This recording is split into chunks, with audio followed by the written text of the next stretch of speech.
माझं तर मत आहे त्यांनी वग पाहायला पाहिजे. वग म्हणजे हा समाज प्रमोदन आहे. पुष्कळ वगनाट्य आमची गाजले. विष्णुबाळा पाटील, बापू बिरू वाटेगावकर, मी झाले त्यासाठी कृष्णकाठचा फरारी, कारगिलच्या युद्ध ज्वाला, टाकू वीरप्पन, हे जेवढे वगनाट्य आहेत ना, मजबूत वगनाट्य होते. पहाटे 4 वाजता वगनाट्य सुटायचे. आमच्या गाड्यांना लाईट लागत नव्हती. 4 तास पब्लिक खेळून राहायचं वगनाट्य बघायला. गाणी बंद करा म्हणायची, पण आम्हाला वगनाट्य दाखवा. पण आता उरफड झालं. तमाशा म्हणजे दुसरा संसारच. महाराष्ट्राच्या मातीने पिढ्यानपिढ्या जपलेली ही कला. गण, गवळण, लावणी, बतावणी, वगनाट्य यांचा सुंदर मेळ म्हणजे तमाशा. भाऊ उमांग नारायणगावकर, तमाशा सम्राज्ञी विठाबाई नारायणगावकर या आणि अशा अनेक कलाकारांनी तमाशाला एका वेगळ्या उंचीवर नेऊन ठेवलं आणि त्यांच्या पुढच्या पिढ्याही तमाशाला तशाच पुढे नेत आहेत. मंगलाताई बनसोडे यांनी हा वारसा केवळ पाहिला नाही तर तो जगलाय. मंगलाताईंच्या आयुष्याचा हा पट म्हणजे संघर्षाची एक मोठी गाथा, जी कधी पोवाड्यासारखी झुंजार आहे. वेडवाकडं बोलायचं नाही, अजिबात बोलायचं नाही. तुझ्या आई बहिणीला असं बोलशील का, फक्त आमची कला बघा, असं प्रगड उत्तर देते मी.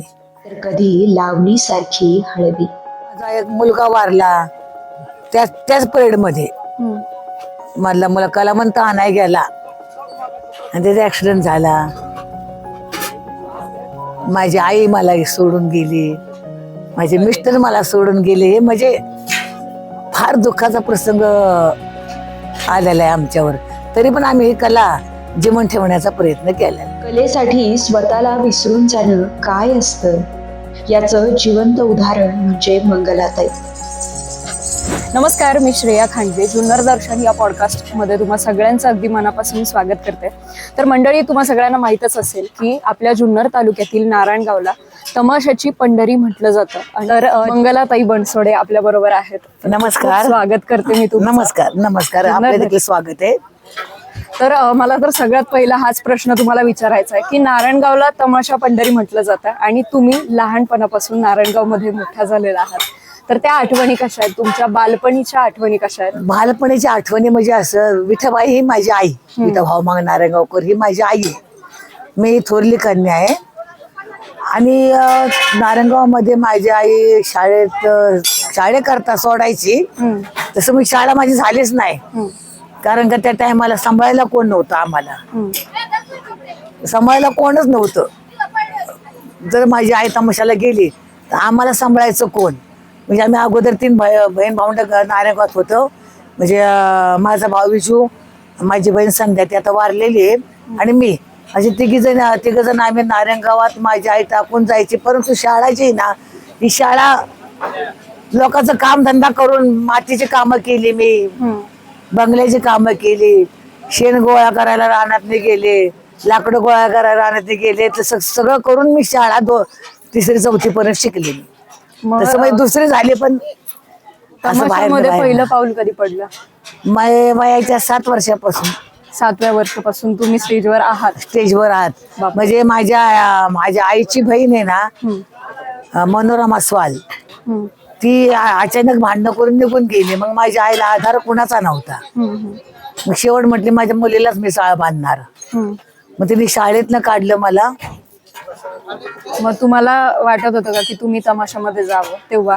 माझ्या आईची कला पाहून मला वाटत होतं ही कला आश्रमय आहे बाबा, शिक्षणापेक्षा ही कलाच श्रेष्ठ मला वाटते. शिक्षण पण आहेच, शिक्षण हे श्रेष्ठ आहेच, परंतु माझ्या आईवानीच मला पण शिकायचंय असं मला फार हौस होती. म्हणजे ते कुठेतरी रक्तामध्येच होतं की मला कला शिकायची आहे. हो. तर आता असं म्हटलं जातं की आई आणि मुलगीचं नातं हे खूप वेगळं असतं आणि तमाशा सम्राज्ञी विठाबाई नारायणगावकर यांचं तुम्हाला मातृछत्र लाभलं. ओके. तर आई बरोबरच्या आठवणी कशा आहेत त्या ऐकायला मला खूप आवडेल. आई बरोबरच्या आठवणी म्हटल्यानंतर का नाही, तिने मला, माझी गुरु आहे, पहिल्यांदा माझी आई गुरुच आहे. तिने मी वयाच्या 7 वर्षाचा असताना कोंडव कोपरे म्हणून पुण्याचं गाव आहे, तिथे चाळ मला बांधले. आपण चाळ कशी बांधायची, काय करायचं चाळ बांधले. मग तिने स्टेजवर गेल्यानंतर मला अभिनय शिकवला.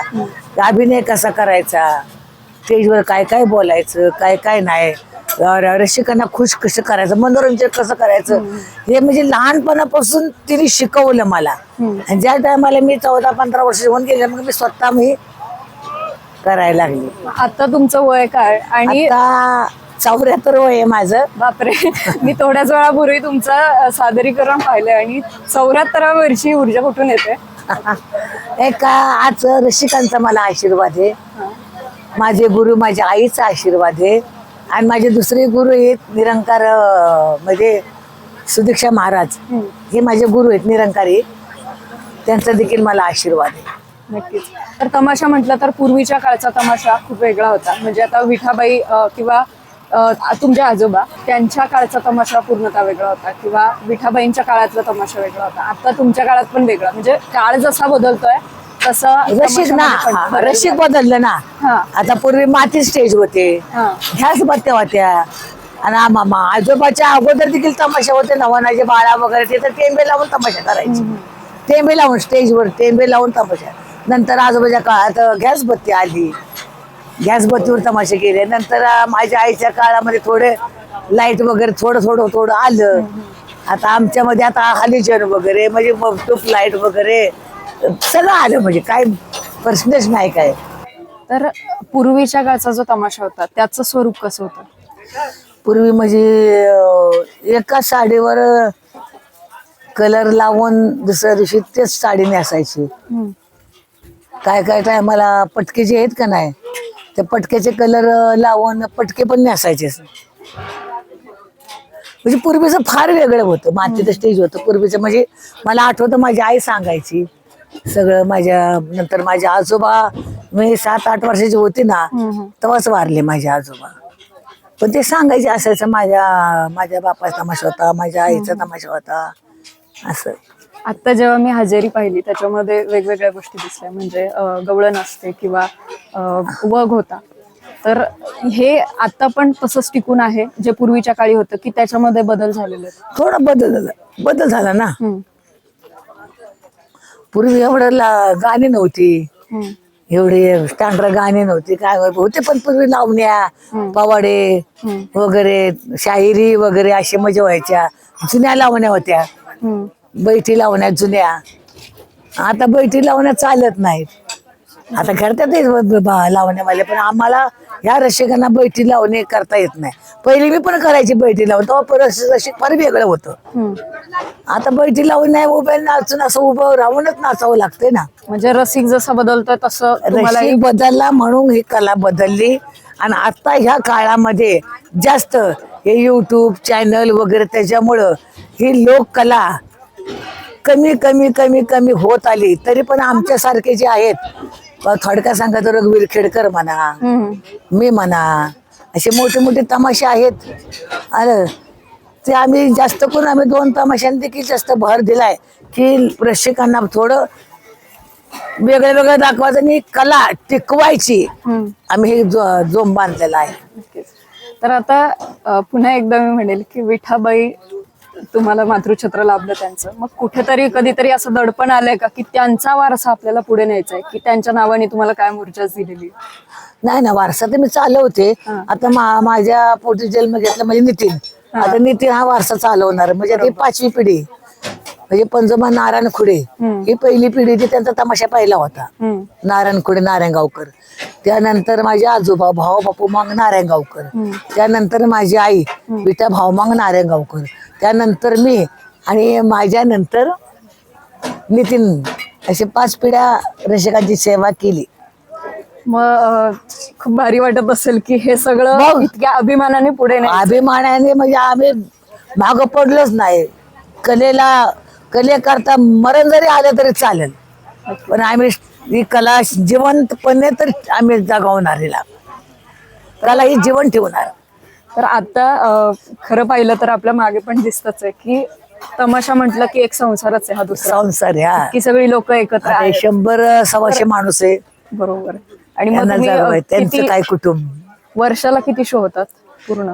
वर्षाला तरी 210-220. बापरे. म्हणजे सतत प्रवास चालू प्रवास आहे. चालू आहे. आणि- ऑक्टोबरला निघतो, मेला घरी जातो. मुला बाळामध्ये कोणाला बायका पोरं असतात, कोणाला आई बहीण असते, जाते. मग हा काळ जो असतो पावसाळ्यातला, त्यामध्ये कलाकारांचा उदरनिर्वाह कसा होतो? ते पुढल्या वर्षीचा करार करतात. हम्म. म्हणजे ऍडव्हान्स म्हणून करार करतात आणि ऍडव्हान्स त्यांना सगळ्या कलावंताला द्यावा लागतो. पण 2 महिने ते आपलं त्या ऍडव्हान्स मध्ये जगतात आणि परत मग सुरू झालं कार्यक्रम सुरू झाल्यानंतर ते ऍडव्हान्स घेतलेले कापून देतात. तर आता एक कलाकार म्हणून तुम्हाला काय वाटतं हे मला विचारायचंय. म्हणजे अनेकदा जर पाहिलं तर पूर्वीच्या काळापासूनच आपण जर इतिहासामध्ये गेलो तर नृत्य ही जी कला आहे तिला एका वेगळ्या नजरेने पाहिलं जातं. आता तो काळ बदलतोय. काही नृत्य प्रकारांना एक आज उच्च स्थान मिळतंय, पण काही असे प्रकार आहेत जसं की लावणी. हे मी स्वतः ऐकलेलं आहे म्हणून बोलते की तुम्हाला काय वाटतं याच्याबद्दल. तर एका वेगळ्या नजरेने पाहिलं जातं. तमाशा म्हटलं की तो वेगळ्या नजरेने पाहिला जातो. पण मला हे विचारायचंय की ज्या तमाशामध्ये गणेशाला नमन केलं जातं सगळ्यात पहिलं, ज्याच्यामध्ये गवळण सादर केली जाते, ज्या तमाशाने स्वातंत्र्याच्या काळामध्ये शिवरायांचे विचार पुढे आणले, स्वराज्याचं स्वप्न त्यांचं ते लोकांमध्ये रुजवलं, त्या तमाशाला अजूनही असं स्थान का? तुम्हाला काय वाटतं एक कलाकार म्हणून? नाही, विषय कसा आहे माहिती आहे का, आता पब्लिक रसिक पुढचे ना त्यांचं आम्ही मनोरंजन करणार, आमचा हा येतोय फक्त. आमचा येतो काय आहे, मनोरंजन त्यांचं करायचं. आता ते कुठल्या नजरेने बघतात कुठल्या नाही हे आम्ही ते ओळखायचं कसं, आलं लक्षात. आणि जरी ओळखलं तर आम्ही फक्त त्यांना कला दाखवणार आहे, असं तमाशाची रूढ आहे. आता ह्यामध्ये फार वेगळे वेगळे आहेत, कोणी कसं करतं, कोणी कसं करतं, कोणी कसं करतं, बरोबर. आलं का लक्षात. आता लावण्यामध्ये पण पुष्कळ कार्यक्रम आहेत, लावण्यांमध्ये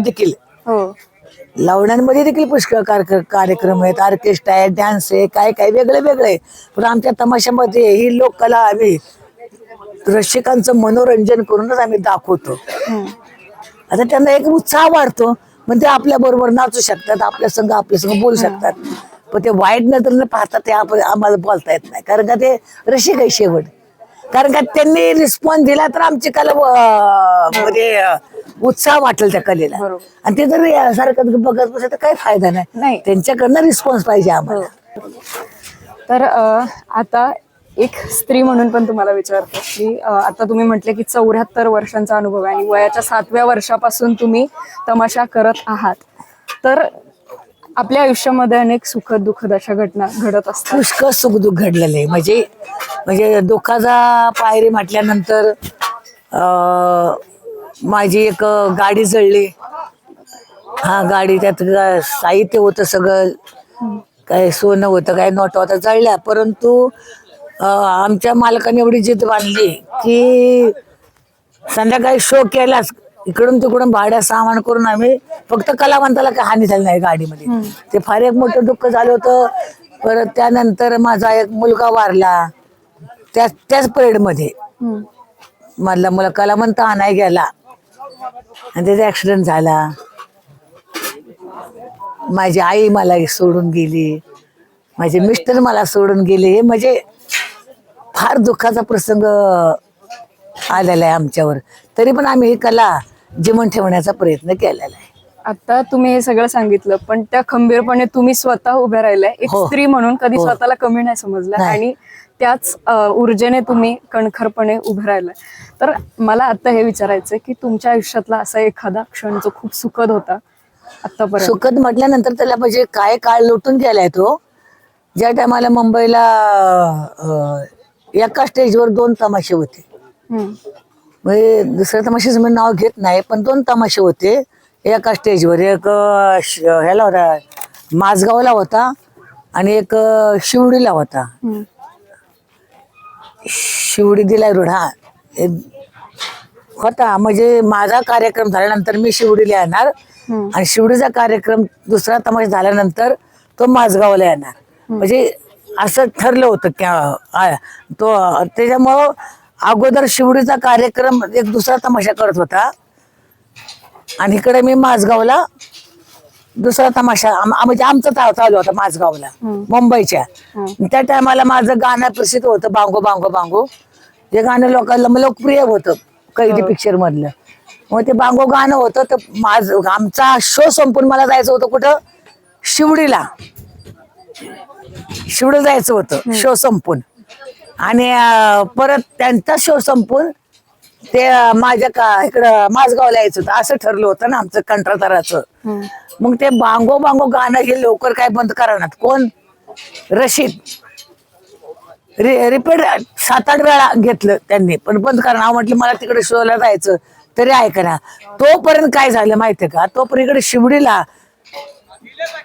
माझी वाट बघता बघता पब्लिकने थोडा धिंगाणा केला त्या तमाशाचा. काय दगडफेक केली, काय करणे, तोडले, तंबू फाडला, असं. म्हणजे मंगाला बनसोडे फक्त दाखवा, मंगाला बनसोडे आम्हाला पाहिजे, तुम्ही नको आम्हाला. तो दुसरा तमाशा होता, आम्हाला मंगाला बनसोडे पाहिजे म्हणून त्यांनी धिंगाणा लावला होता. मग ज्या कंत्राटदाराने मला काय केलं, माझ्या अंगावर ड्रेस होता बांगोचा, पायात चाळ वगैरे सगळे होते. त्या कंत्राटदाराने काय केलं, मला एकटीला ओढली आणि गाडी टॅक्सीमध्ये बसवलं आणि टॅक्सी पळावली शिवडीच्या मार्गाने. तिकडे जास्त धिंगाणा झाला म्हणून. आणि इकडे यांनी कार्यक्रम आटपून बाकीचे कलावंत यांच्या गाड्या पाठीमागणं आल्या. तोपर्यंत मला तिथे शिवडीमध्ये पोच केलं. सगळं पब्लिक असं उभं होतं, सगळं पब्लिक उभं होतं. आणि त्या पब्लिकने त्याचं माईक मध्ये पुकारलं की मंगाला बनसोडे आल्या म्हणून. पब्लिकने मला गेटवरनं मला वाट दिली आणि मग माझ्या हातात माईक आल्यावर मी बांगो म्हणून ओरडले ना, तो पब्लिकने सगळ्या टाळ्या वाजवल्या आणि मला स्टेजला जायला वाट दिली. आणि तिथनं पुढं माझं गाणं स्टार्ट झालं. हा मला माझ्या आयुष्यातला आनंदाचा क्षण आहे की आज माझ्याकरता माझे रसिक एवढं आतुर झाले होते की दुसऱ्या कलेच्या किंवा दुसऱ्या तमाशात त्यांनी किंमत नाही राखली. पण फक्त मंगळा बनसोडे स्टेजवर पाहिजे, आम्हाला मंगळा बनसोडेचं गाणं पाहिजे. हे मला पण ऐकायला खूप छान वाटतंय. आणि जेव्हा तुम्ही तुमच्या कलेवर इतकं प्रेम करता तेव्हा रसिकही तितक्याच ऊर्जेने तुम्हाला प्रेम देत असतं. तर आता तुम्ही म्हणालात की रसिकांची ही ऊर्जा असते, पण अनेकदा अशा पण घटना घडतात की खूप वाद होतात वगैरे वगैरे. मग अशा वेळेस तुम्ही त्याला कसं सामोरं जाता? आम्ही थोडं करतोय, सरळ बघ आम्ही नाचायला आलोय, तुझ्या आया बहिणीला बोलशील का असं आया बहिणीला, असं डायरेक्ट पब्लिकला बोलतो ना आम्ही. कुणी जर आडवापणा शब्द टाकला, कुणी जर काय आमची चेष्टा वगैरे केली, आमची कला पहा, वेडवाकडं बोलायचं नाही, वेडवाकडं बोलायचं नाही, अजिबात बोलायचं नाही. तुझ्या आई बहिणीला असं बोलशील का, फक्त आमची कला पहा, असं प्रगड उत्तर देते मी. मग अशा अनेक गोष्टी घडतात. मगाशी पण मी तुम्हाला विचारलं की दुःखद घटना जेव्हा घडतात तेव्हा कधी असं तुम्हाला वाटलं का की तमाशा सोडावा म्हणून? नाही, कधीच नाही वाटलं. आता एवढं वया झालं तरी मॅडम मी अजून स्टेजवर आहे. हा आहे मनामध्ये आपलं अजून एक कला. आता रसिक जरी बदललं पण वाढता आबा असावा. माझ्या ते 2 मुलं आहेत, नितीन आणि अनिल. हे 2 मुलं पाठिंबा भरपूर आहे त्यांच्यामुळे देखील मी माझे मिस्टर गेल्यापासून त्यांनी दोघांनी पुष्कळ म्हणजे साथ केली. आणि त्यांची पण ते पण कलाकार आहेत. म्हणजे अनिल माझा थोरला असताना तो पाठीमागचा हिरो आहे. आलस वगैरे का तुम्ही बघितलं ना, बाकीचा आलस वगैरे तो करतो स्टेजवर नितीन. अशा 2 मुलांनी पुष्कळ तमाशाला उभारणी दिली. वेगळे टिक्शीन आणले, वेगवेगळे स्टेजवर वेगळे. मी रात्री शो पाहायला पाहिजे होता. रात्रीचं टायटल जे का नाही ते तुम्हाला पाहायला पाहिजे होतं. फार मोठे ते टायटल तुम्ही युट्यूबला आलेले आहे ते, पण तरी पण तुमच्या युट्यूबला घ्या टायटल. नक्कीच. संभाजीराजे टायटल आहे, छावा पिक्चर मधलं. हा तर आता तुम्ही तमाशाला भविष्यामध्ये कुठे पाहता, कसं पाहता? काय त्याच्या आता जोपर्यंत कलेची साथ मिळेल, रसिकांची साथ मिळेल, तोपर्यंत ही कला टिकणारच. म्हणजे आता पहिल्या प्रत्येक तमाशाला तंबूवर कणाटीवर 5-5, 6-6 हजार पब्लिक यायचं. आता या तंबूवर कणाटीवर तिकटीवरचं पब्लिक कमी आलं. ओपन खेळायला भरपूर येतात, पण तिकटीवरचं खोट मग त्या काय ते कलेला आहे ना, कलेला थोडं वाढतं की कला थोडी कमी होत चालली, रसिक कमी. याचं कारण तुम्हाला सांगितलं, मोबाईल, चॅनल, युट्यूब वगैरे सगळ्या जागावर बघायला मिळते. तिकीट काढून कोण येत नाही. आता फुकट म्हणल्यावर किती गर्दी असते. हा ते तर आहेच. मगाशी तुम्ही उल्लेख केला रघुवीर केळकरांचा, आता त्यांना पुरस्कार मिळाला. तर तमाशा म्हटलं की सरकारकडून तुम्हाला काय वाटतं की कोणकोणत्या गोष्टी मिळाव्यात? आता जर प्रत्यक्ष परिस्थिती पाहिली तमाशाची, पुरस्कार जरी मिळाले तरी अनेक अशा गोष्टी आहेत, तमाशा कलाकारांच्या अनेक अडचणी आहेत. अडचणी आहेत. तर त्याच्याबद्दल तुमचं काय त्यांचं मागणं आहे? जे पॅकेज आहे ना, काय कलावंताच्या अंगावर, काय तमाशा फडांच्या अंगावर पुष्कळ कर्ज आहे. हम्म. कर्ज काढून तमाशा काढावं लागतात, कर्ज काढून तमाशा काढावं लागतात. पण ते पॅकेज जे शासनाने बंद केलेलं आहे ते परत चालू करावा. पॅकेज काय काय लोकांचं मानधन चढतं ते पण चालू करावा. हम्म. आलं का लक्षात? आता रघु तर माझा भावच आहे, त्याच्या पाठीमाग मला देखील पद्मश्री मिळावा. माझं देखील वय झालं, मी देखील वयाच्या 7 वर्षापासून नाचते. सरकारने माझी पण दखल घ्यावा, शासनाने माझी पण दखल घ्यावा. नक्कीच. अजून काय अशा सुधारणा वाटतात की ज्या करणं गरजेचं आहे? काय ना, आता जी लोककला आहे ना दिवसेंदिवस सुधरत चाललेली. म्हणजे फार पहिलं वेगळं होतं, बापा वाडे होते, शायरी होते, सगळं होतं. आता ते ऐकत नाहीत पब्लिक, आता फक्त गाणे. हे मी पण आत्ताच अनुभवलं की वग जेव्हा चालू झाला तेव्हा पब्लिक उठून गेलं. ते गाणे वग आवडत नाही त्यांना. माझं तर मत आहे त्यांनी वग पाहायला पाहिजे. वग म्हणजे हा समाज प्रबोधन आहे. हम्म. आणि माझे मिस्टर स्वतः लेखक होते. पुष्कळ वगनाट्य आमची गाजले. विष्णुबाळा पाटील, बापू बिरू वाटेगावकर, मी झाले तुझ्यासाठी, कृष्णकाळचा फरारी, कारगिलच्या युद्ध ज्वाला, डाकू वीरप्पन, हे जेवढे वगनाट्य आहेत ना, मजबूत वगनाट्य होते. पहाटे 4 वाजता वगनाट्य सुटायचे. आमच्या गाड्यांना लाईट लागत नव्हती. 4 तास पब्लिक खेळून राहायचं वगनाट्य बघायला. गाणी बंद करा म्हणायची, पण आम्हाला वगनाट्य दाखवा. पण आता उरफड झालं. आता ते त्यांचा दोष नाही, रसिकांचा दोष आहे ना, मोबाईल चॅनलचा दोष आहे. त्यांनी ते दाखवले, जे ते दाखवून बघतात तेच आम्हाला करायला होतात. नारायणगावनी जुन्नर तालुक्यांनी काय दिलंय? ही शिवजन्मभूमी आहे. शिवबी तमाशाला जन्मभूमी काय आहे. दिलंय? तमाशाला जे दान दिलं आहे नारायणगाववाल्यांनी पहिल्यापासून, भाऊबापूपासून. नारायणगाव हे माझं माहेरच आहे, जुन्नर तालुकाच आहे त्याला. जुन्नरवाले त्यात मिक्स आहेच की. या दोन्ही पण तालुक्याने, पुणे जिल्ह्याने, नारायणगावने आम्हा कलावंताला फार उभारणी दिली, त्यांनी साथ केले. त्यामुळे सगळ्या लोकांचं त्याबद्दल मी अभिनंदन करते. आणि तुमचं चॅनल जुन्नर काय दर्शन, जुन्नर दर्शनचं देखील अभिनंदन करते मी. खूप खूप धन्यवाद. तर खूप छान वाटलं तुमच्याशी बोलून. आणि मी पुन्हा एकदा म्हणेल की जेव्हा कोणतीही स्त्री, जेव्हा मी पाहते, माझ्या नजरेतून पाहते, प्रत्येक स्त्रीला एक मोठी कथा असते, एक आयुष्य असतं, अनेक घटना तिच्या आयुष्यात होतात.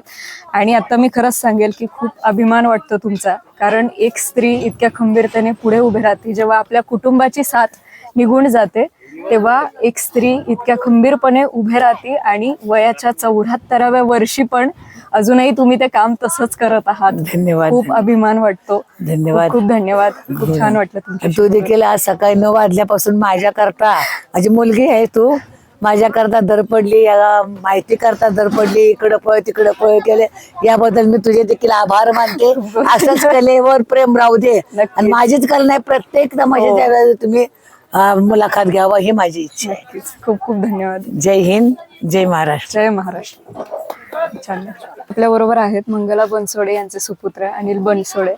तर तुम्हाला मला हाच प्रश्न विचारायचा आहे की मी सकाळपासून पाहते तुम्ही अनेक गोष्टी करत आहात. म्हणजे बॅक स्टेजला अनेक कामं होत असतात.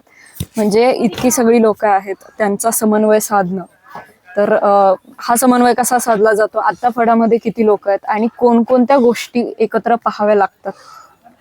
तमाशा कसं आहे, तर आम्ही विश्वाचं बिराड पाठीवर ह्या म्हणीप्रमाणे आमच्या तमाशाचे लोक असतात. 24 तास आमचा प्रवास असतो. आज या गावात, उद्या त्या गावात, असा प्रवास असतो. 100-125 लोक कलावंत आहे. काय अनमॅरिड आहेत, काय मॅरिड आहे, त्यांचं कुटुंब आम्ही सांभाळतो. बॅक स्टेजला काम करणं म्हणजे हेच की आपण ज्या गावामध्ये आलो त्या गावात जागा व्यवस्थित आहे का, पाणी बिनी, आचार्याचं जेवणाचं व्यवस्था, हीच बॅकचे काम असतात. ते सगळं करावं लागतं. मॅनेजमेंट, कोण लोक तमाशा येणारे हौशी नवशी गोष्ट, कोण आता मला तुम्ही पाहताय, कोण ड्रिंक गेले लोक आहेत, त्यांना हो हा चला तुमचं गाणं घेतो आम्ही, असं करत त्यांना बाहेर काढायचं. नक्कीच. ते बॅकस्टेजचं मॅनेजरचं काम असतं. मागं काम करतो, स्टेजवर नाही. माझा भाऊ नितीन स्टेजवर असतो, मी फक्त बॅकस्टेजवर काम करतो. कुठे नसेल तिथं करायला लागतं. थोडक्यात स्टेजवर कोण नसेल तर आम्हालाही जायला लागतं. हम्म. हे पहिल्यापासून लहानपणापासून आमच्या आई वडिलांपासून मी या कार्यक्रमात आल्यापासून मी असं शिकत आतापर्यंत आलोय. आताचा काळ असा चाललाय की मनोरंजनाची साधनं भरपूर झालेले आहेत. हो. एक गोष्ट त्यावेळेला हे लडाखला गेलं मी विचार करतो आमची आजी विठाबाई भाऊमंग नारायणगावकर माझी आई तरुणामध्ये लडाखला त्यावेळेला भारत पाकिस्तान युद्ध होतं त्यावेळेला ते गेले होते कार्यक्रम करण्यासाठी. त्यावेळेला तमाशा हा एकच माध्यम करमणुकीचा होता. त्यावेळेला करमणूक दुसरी नव्हती काय. आता भरपूर करमणूक साधे मोबाईल आहे अनेक मनोरंजन आलेले आहेत अनेक शोज आहे मोठमोठे रियालिटी शो करतात लोक आता. पहिले चित्रपटातले गायक सुद्धा आता रियालिटी शो करतात. परवा सुनील चव्हाणने कुठेतरी युपी मध्ये हा या ड्रेस होते ना का बघितलं तुम्ही तिला शोभत नव्हतं तर तिने ड्रेस घातला होता. हो तिचे खूप सारे शो ह्याच्या पाठीमाग कारण काय फक्त पैसे आपलं कुठं नाव चाललं पण तसे आमची परंपरा आहे त्याला चालते. आता या परंपरेला आता जे तमाशा महाराष्ट्रात भरपूर तमाशे आहेत भरपूर म्हणजे भरपूर आहेत काय हंगामी आहेत काय मोसमी आहेत.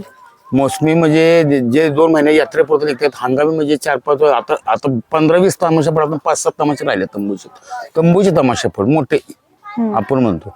त्यामध्ये आमचे मामा रघुवीर खेडकर यांचा एक आहे आईचा आहे पांडुरंग मुळे आहे जे भरपूर आहे मालती नामदार आमची मावशीच आहे त्यांचा एक तमाशा आहे. माझे मामा आहेत त्यांचा एक तमाशा फळ आहे विठाबाई म्हणजे आजीची नावं चालवतो विठाबाई नाव असे भरपूर तमाशा फळे हे तंबूला तमाशा फळ आहेत. तंबूच्या तमाशांना परवडत नाही अजिबात. ही तिकीट धंदा अजिबात आता पहिल्यासारखा होत नाही तिकीट धंदा. ज्या गावात जायला त्या गावात जागा भाडं द्यायला लागते पोलिसांचं मेन म्हणजे पोलिसांचा खर्च. परत तिकीटचा कार्यक्रम म्हणलं एक मी या अध्यक्ष मी त्याचा अध्यक्ष मला सोडा ह्याच्या पाठीमागे 1000 व्यक्ती सोडा त्यामुळे तिकीटचे कार्यक्रम परवडणार राहिलं तर हाच आता महाराष्ट्राची परंपरा यात्रा जत्रा आहे तोपर्यंत तमाशा आहेत लोककला आहे. त्यामुळे आतून थोडं तमाशा चालू आहे आणि त्या यात्रा जत्रेमध्ये भरपूर तमाशे निघाले. पूर्वी एवढे तमाशे नव्हते भरपूर आहेत. मी म्हणतो पुणे जिल्ह्यामध्ये जवळजवळ 150-200 तमाशे आहेत. तुमच्या सातारा जिल्ह्यामध्ये आमच्या इथे जवळजवळ 50-60 तमाशे आहेत. फलटण तालुक्यामध्ये बी असे भरपूर केंद्र आहेत. मग आता काय आलंय सरकारी पॅकेज भेटतं ह्या आशेनं कोणी जागरण कोणा करणार तमाशा करायला लागला. एक पोरगी सुंदर दिसली आता आमच्या ते कोमल आहे समजा एक चांगली मुलगी आहे त्याच्या पाठीमागे एक तमाशा काढायचं नाव झाला तमाशा. मग यात्रा कमिटी टार्गेट असते यात्रा कमिटी ह्या 4 लोकांनी पाहिलं ही मुलगी आपण कुठं पाहिली चला ह्यांचा तमाशा त्याला बघून येत नाही. बरोबर जसं आम्ही या 4-5-8-9 तमाशा पारंपरिक तमाशा भरपूर तमाशामध्ये बदलायचा प्रसंग आम्ही करतोय. अपडेट हा आमचा तमाशा पूर्ण अपडेट आहे. पण आजच्या आपल्याला काय पाहिजे ते सगळं आम्ही देतोय आतापर्यंत अपडेट. आता तुम्ही काल रात्री नव्हता चला आपण हे करू ते करू. आम्ही पावसाचं गाणं सुद्धा घेतलं चला पब्लिकला वेगळं वाटावं काहीतरी. परत त्या मुलांना उचललं होतं वर त्या ह्याच्यामध्ये. परत तमाशामध्ये 4 बांबू लावले पडदा लावला ते झाला तमाशा. आता मी इव्हेंट केले पूर्ण इव्हेंट स्टेज केले. आता काल हे होते इव्हेंट स्टेज केलेले म्हणजे वेगळं साऊंड सिस्टम. चला पब्लिकला हे आवडतं तर सगळे एकदम प्रोफेशनल साऊंड सिस्टम चला नको हे सगळं बदलत या पाठीमागं तेवढा खर्च आहे. फक्त आईचं माझ्या भावाचं नाव टेकलं पाहिजे म्हणून आम्ही खर्च करतो. आता तमाशाला अजिबात परवडत नाही काय नाही. आता ह्याच्यामधली किती इन्कम आहे त्यातला किती खर्च आहे. 7 गाड्या आहेत 7 गाडी डिझेल एवढे 100-125 लोक आहेत त्यांचे पगार जातो. अंदाज धरायचा लाईट जास्त भरपूर धरायचं नाही पण अंदाज धरायचा. या 7 गाड्या इथून आता आम्हाला जायचं या गावाला यांचं डिझेल बघायचं. 100 कलावंताचा एक दिवसाचा त्यांचा शो होता. कोणाला पर डे 500 रुपये पण सुरुवात आहे ते 40,000 रुपये होत म्हणजे महिना दररोज 500 रुपये ते दररोज 2,000 असे एक कलावंत. एवढ्यांचं मॅनेजमेंट करायचं काय परवडतं काय नाही. एक जोगार आहे जोगार आहे ज्याची हारायचं का त्याने तो खेळायचा. तेव्हा आम्ही आपलं चला कुठेतरी त्यात आमचा घरचा सपोर्ट आम्हाला चांगला आहे. आमच्या घराच्या मंडळी आहेत आमची बहीण आहे आमच्या घरचं भरपूर शेती जमीन आहे त्यामुळे आम्ही सावर आहे चला आपण इथनं आपण तिथं घरी आपण सुखाची चटणी भाकरी खाऊ शकतो. पण यांचं आई वडिलांचं नाव आहे भावाचं नाव तो पण आम्ही चालवतो. आमची हिंमत नाही आता ताकद नाही भरपूर खर्च आहे. आता शिल्पर फळ्यामध्ये कलाकार झोपत होते पूर्वी. आमच्या वडिलांनी काय केलं आमचे वडील आमचे सम्राट होते त्यावेळेला त्यांनी बी नोंद नाही केल्या. त्यांच्या सांगायचं तात्पर्य म्हणजे आमच्या वडिलांचं विष्णूबाळा पाटील बापू बेरू यो तुमचा काय याचा पिक्चर नागराज म्हणजे पिक्चर आलेला त्याची स्टोरी सुद्धा आमची स्टोरी आहे पण आम्ही नोंद नाही केलेलं. सैराट आम्ही नोंद नाही केलेल्या आहे आमच्या वडिलांनी. आता निघाला नोंदी संस्था लगेच. आता आमची विष्णुबाळा माहित नव्हतं ती विष्णुबाळा आम्ही महाराष्ट्रासमोर दाखवला, त्यामुळे पिक्चर बी आला, पिक्चर बी काढला भरपूर. बापूदर कोणाला माहित नव्हतं, त्याचा चित्रपट निघाला. आता सैराट ना आम्ही करणार होतो ते, पण नोंदच नाही आमची. आमचं वगनाट्य तयार होतं, मी त्या वगनाट्यात काम केलं. त्याचं संतोष कोळी ओरिजिनल नाव आहे त्याचं. त्याचं आंबेवाडीचा झेरीनाग आम्ही वगनाट्यात नाव दिलं होतं. मेन नागेवाडीचा झेरीनाग होतं, पण ते नागेवाडी स्थायिक लोकांना आम्हाला बंद केली, आमच्या कासाबीचा फोडल्या होत्या. नागेवाडीचं तिथलं प्रसंग आमचे वडील जिवंत म्हणजे जिवंत जे असेल ते सत्य घटनेवर आधारित होते पहिल्यापासून, त्यामुळे त्यांचे वगनाटे गाजले. एक प्रसंग असा होता, पूर्वी कसं होतं करमणूक नाटक ऑर्केस्ट्रा तमाशा होता. तर पूर्वी हाफ सीझनला म्हणजे पाऊस सीझनला तमाशा निघायचा आमचा. मग प्रत्येक नाट्यगृहात असायचं, सिटीमध्ये तमाशा असायचा नाट्यगृहात. बालगंध असू द्या, भरतनाट्य असू द्या, कालिदास नाशिकचं असू द्या, केशर असू द्या कोल्हापूरचं, औरंगाबाद संतोषकर, म्हणजे सगळ्यांना नाटक व्हायचे. नाटक ऑर्केस्ट्रा तमाशे आमचे व्हायचे, खेडकर मामाचे व्हायचे, सगळ्यांची व्हायची. त्यावेळेला मी डायरेक्ट बोलतो, मला मी त्यांना ह्यांना बघत नाही. परला प्रशांत दामलेचं नाटक होतं एका वर्षी लग्नाची, तिथे त्यांचं असं गाडी लागली होती.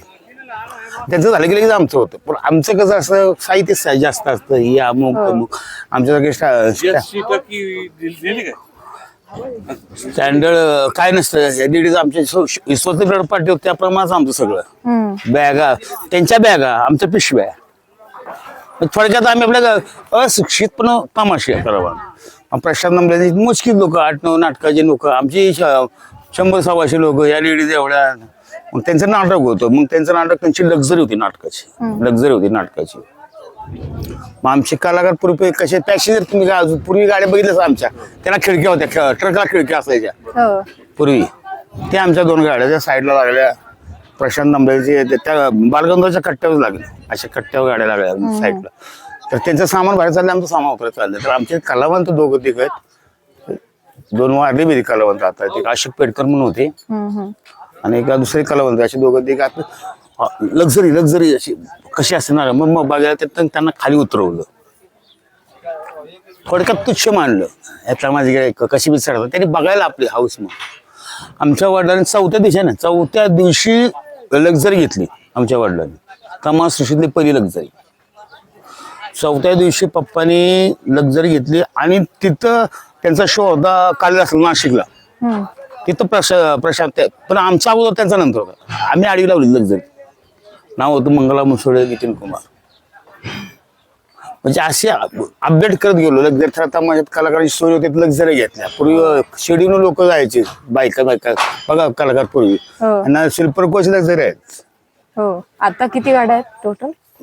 2 लक्झरी आहेत, 3 ट्रक आहेत, 2 लहान गाड्या आहेत, 1 पिकअप आहे, एक ह्यांच्या सगळी गाडी असते. पण हे प्रवास झोपतात आरामशीर.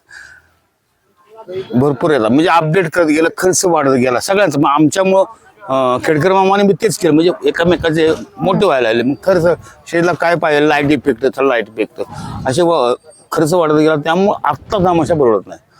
आता बाकीच्या मनोरंजन साधनं कशी, आता तुमची गौतम पाटील येते, राधा पाटील येते, आता येतात. हे काय करतात, गावाला टार्गेट करतात. आम्ही येतो गाव, आता हौस नाही घेऊन मला गौतम पाटील आपल्या गाव ते त्यात ठरवतात काय, तुम्ही स्टेज आणायचं, तुम्ही स्टेज आणायचं. त्यांनी गावकऱ्यांनी स्टेज आणायचं, गावकऱ्यांनी जेवणाचा बंदोबस्त करायचा, गावकऱ्यांनी पोलीस बघायला काय, गावकऱ्यांनी त्यांना बाउन्सर आणायचं, गावकऱ्यांनी त्यांना साऊंड सिस्टीम द्यायची. मग ते यांना शो करणार जाणार. तर तमाशा आता महाराष्ट्राच्या बाहेर कुठपर्यंत गेलाय? बाहेर आमचा आंतरराष्ट्रीय स्तरावर बाहेर गुजरात बाउंड्री पोतर गेला, इकडे कर्नाटक बाउंड्री पोतर गेलेला आहे. ह्या 2 ह्यामध्ये जातो आमचा तमाशा. अजून सुद्धा जातो. वापी बासाळ करतो आम्ही, इकडे कर्नाटक मध्ये आम्ही मायकन्सनी करतो. म्हणजे बॉर्डर जिथं मराठी आणि हे मिक्स आहे तिथं पण जातो. आमचा तमाशा जातो. अजून इतर तमाशा जात नाहीत, कारण आम्हाला मागणी आमची पूर्वीपासून पद्धत आम्ही जातो आलेलो आहे. बाकी काय नाही. प्रेक्षकांची दाद तितकीच मिळते नाही, सपोर्ट भेटतोच की, कारण की त्यांना थोडी मराठी येते, थोडी कन्नडी अशी बोलतात. गुजरातमध्ये मिक्स असतात ना भाषा. बॉर्डरवर जातो, पूर्ण आतमध्ये शिरत नाही, पण त्यांच्या भागात जातो. त्याला टीटी फाडतो आम्ही गाड्याची. तर जातो. बाकी तमाशे दिवस फक्त यात्रा आहेत म्हणून चालणार आहे. म्हणजे जसं पाऊस पडलो कसं बेडकं तयार होतं डरावर करत तसं आता होणार आहे पुढं. तर तुम्हाला काय वाटतं की तमाशा पुढे कसा टिकेल, किंवा आता स्वरूप तर बदललेलंच आहे तमाशाचं पूर्णतः, मग पुढे तमाशा असाच नेला जाईल की त्याच्यामध्ये बदल होईल? कसं आहे, पारंपरिक तमाशा करायचं म्हणलं की शासकीय जे कार्यक्रम आहेत त्याला पारंपरिक आम्ही दाखवू. त्या पब्लिकला पारंपरिक दाखवू, खालनं दगड मारलं पब्लिक. आता आमच्यात बी भरपूर आहे, आम्ही पारंपरिक करतो. काही नाही पारंपरिक चालू. पारंपरिक केलं की खालचं पब्लिक दगड मारलं हे आम्हाला माहिती. त्याला नकोय. हे शासकीय लोकांना, शासनासाठी आम्ही पारंपरिक करतो. हे असं होतं पूर्वी आमचं, मग आम्ही दाखवतो. त्यांना हिंदी गाणं दिलंच पाहिजे, त्यांना थोडंसं मराठी थोडं डबल मिनिंग गाणं दाखवलंच पाहिजे. पारंपरिक तर नाही राहिलं. हे लोक काय मोठे मोठे, आता मी नाव घेत नाही, मोठमोठे तमाशा आम्ही पारंपरिक करतो. हे सगळे आमच्यातच सगळं आम्ही पारंपरिक. काही चालत नाही पारंपरिक. तुमची कृष्णलीला होती का पहिल्यात? आता कृष्णलीला आली. आलं ना ते गाणं होतं का ओरिजिनल गाणं? पूर्वी पारंपरिक गवळण, आपण लाईट गवळण म्हणायचं त्याला. विनवणीची गवळण जाताना एक विनवणीची गवळण ते कृष्णाला. पहिली बाजारची गवळण, मध्ये कृष्णाची गवळण, नंतर विनवणी. आम्ही चाललोय, आम्ही सोड. मग त्यानंतर मग बतवण्यास सुरुवात व्हायची. पण आता ती राहिली ना, आता कृष्ण लिहिला. पब्लिक बदललं. त्या तमाशाचा सृष्टीचा हे नाही, तमाशाला ते लागतंय. कपडे शॉर्ट घालणं किंवा काय घालणं पब्लिकना ते लागतंय, त्याशिवाय पब्लिक नाही. हा एखादं आता आमची आई आज म्हणते लावणी, आजीची लावणी म्हणजे अशी पारंपरिक होतं थोडं, त्याला धरून बिरून आम्ही करतोय आम्ही. त्यातनं मी ते करायचं म्हणलं अर्ध पब्लिक बाहेर जातं, लगवीला कुठं मोबाईल मध्ये खेळत. असं त्यांना कधी लेडीज एखादी येईल, कधी असं त्यांच्या मनासारखं गाणं होईल असं वाटतं. पण हे आम्ही तमाशा सृष्टीतले जे आहेत दिग्गज कलावंत किंवा त्यांना अभ्यास करणं, हा पारंपरिक लय भारी. कोण नाही पारंपरिक ऐकत. वगनाटे काय वगनाटे ऐकत होते वन एवढं आमच्या वगनाट्याचं आमची पार्टी एक नंबर वगनाट्याला. पब्लिक राहत नाही वगनाट. 3-7 लोक होती काल वगनाटे करतो आम्ही.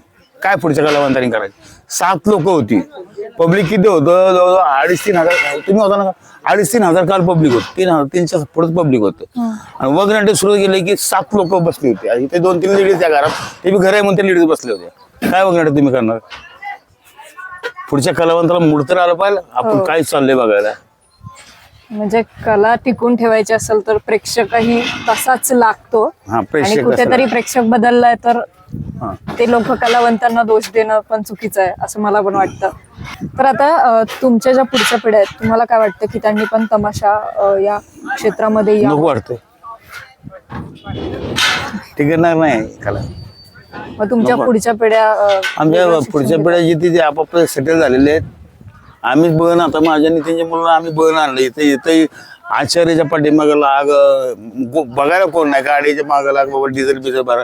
यात सुद्धा एवढं मोठा संच चालू. मग आचार्याने समजा आचार्य एवढं 8-9 हजार रुपये खर्च आहे. आचार्य 5-6 हजार रुपये खर्च आहे दिवसाच्या जेवण.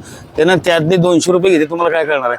ज्वारीत त्याने सांगितले 150 रुपयाची आणि 100 रुपयाची. डिझेल मध्ये डिझेल भरताना समजा 10 लिटर डिझेल काढले त्याने, 10 लिटर एक्स्ट्रा पैसे म्हणला की झाले 2,000 त्याला. काय करते मग नितीनच्या मुला तो सर जॉबला जाणार होतो तेवढा तिकडे आणलाय, कोण नाही म्हणून. इलेक्ट्रिक इंजिनियर आहे तो, शेवटची आला होता. मग कोणच नाही. आपण वडील वाढले, भाऊ वाढल्यापासून आम्ही तिघं होतो. हे 2 जण होते, मी आपल्या मला सपोर्ट नाही राहिला. मग त्याला आणलं बाबा कोणतरी बघायला असेल एवढं संच चालू आहे. तमाशा मोठा आहे. तमाशातल्या पाठीमागच्या लोकांनी तमाशा खाल्लेला आहे. असे भरपूर उदाहरण आहेत. आणि मी आमचे वडील, मी वाचित आहे पूर्ण वाचित. मी चांगले वाचलेल्या गोष्टी. तमाशाचा एंड झिरो आहेत. एंड झिरो पाहिलेला आहे मी आता बहुत. दत्ता माडिक एवढे मोठे होते बाबा, मान एवढे मोठे होते. चंद्रकांत असे मोठे. एंड झिरो यायचे झालेले. काय त्यांनी कमवलं? नाव पाठीमाग काय? विठाबाई काय कमवलं तुम्ही? मुलांपालनासाठी काय कमवलं? नाव फक्त आहे, पण तुम्ही कमवून काय ठेवलं? आजकाल लोक कमवून ठेवतात.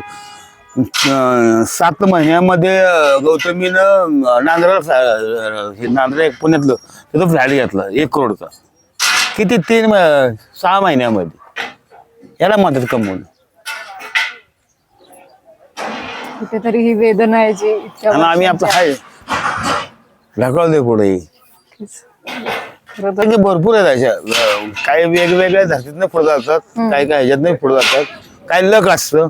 सुरेखा मावशी सुद्धा लक तमाशातले होते. सुरेखा मावशी सुद्धा सुरेखा मावशी सुरेखा पुणेकर तमाशात होते, पण त्यांनी लावणीमध्ये त्यावेळेला लावणी वेगळी तमाशा लेडीज कोणच ऐकणार नाही लावणीच्या बाबतीत. त्याच्या सुरेखा पुणेकर तमाशा होत्या, त्या लावणी गेल्या लोकांना वेगळं वाटलं. त्यांनी आपलं सावर केलं भरपूर त्या क्षेत्रात. आता तिथं बी जास्त वाढली, लोक भरपूर आली. ते बी लावणी शो बी कमी आला पावर भरपूर झाली. मनोरंजन एकाला की जसं एसटीडी एका गावात खुले की शेजारी एसटीडी येतेच. पूर्वी असं जायचं एक हॉटेल खोललं तर सूर्यकांत मावशी फॉर्म मध्ये होती त्यावेळेला. त्यांनी त्यावेळेला त्याने कमवून ठेवलं. पण त्या तमाशातल्याच होत्या. लीला गांधी तमाशातल्या होत्या. उषा सावंत तमाशातल्या होत्या. या संगीतद्वारेतनं तमाशातनं होऊन पुढे गेलेल्या आहेत या. पण काय काय ना स्थावर झालं, काय काय नाही. जेव्हा चित्रपट झाला, आमच्या आजीला चित्रपट आले पण नाही तमाशाच करायचा. चित्रपट काय करायचं, आमच्या आजीला सुद्धा आलो होतं. दोन चित्रपट केले आजीने, पण तमाशाच मला ते असं बसून रिटॅक त्यांना सोबत नाही. तमाशा एकदा स्टेजवर चढले की आमच्या मनात आम्ही राजे. काय काय नाही सुधारले, काय काय तमाशा असेच राहिले. कमवता कुणाला आलं नाही. तमाशा ज्यांनी कमवलं त्यांनी कमवलं. आमच्या वडिलांनी तेवढे ग्रामीण संस्कार होते आम्हाला चांगले. तमाशामध्ये बाहेर बाटलीपासून लांब राहायला लागतं. आम्ही लांब राहिलो थोडक्यात दारूमधनं ह्याच्यामधनं आमचं आणि आमचे संस्कार खेडेगावातले. आमचे वडील खेडेगावातले, त्यामुळे संस्कार शेती म्हणजे आमच्या बायका तर शेती करतात, मला पटणार नाही. शेती वगैरे करतात भरपूर आहे. आम्ही इथनं गेलं फक्त आई नितीन शेती जात नाही, आम्ही सगळी शेतीमध्ये असतो. चांगली सुंदर शेती आहे बघण्यासाठी, वाखाण्यासाठी. लॉकडाऊन मध्ये गुलट्याला मी 2.5 टन ऊस टाकला होता लॉकडाऊन मध्ये. म्हणजे आम्ही इतकी चांगली शेती करतो. आलं काढलं होतं ती भरपूर आहे. वेगवेगळं इथं कसं आम्ही प्रयोग करतो, आमच्या भागात सुद्धा शेतीला प्रयोग वेगवेगळे केलेत. आम्ही अद्रक पहिलं आणलं, आलं पहिलं आणलं, परत आलं, परत ऊस आणलं. आता मी केळ आहे ना ते लाल केळ आईस्क्रीम करण्यासाठी गुलाबी कलरचे केळ ते पीक आणले मी. असं वेगवेगळं करतो आम्ही घरी. भांडवल इथं मिळतो मला, ऐकणंच भेटतं आम्हाला, करतो आम्ही. तर हा अनुभव आहे, जो अनुभव बोलतो आणि खूप छान वाटलं या सगळ्या गोष्टी ऐकून. खूप खूप धन्यवाद. धन्यवाद.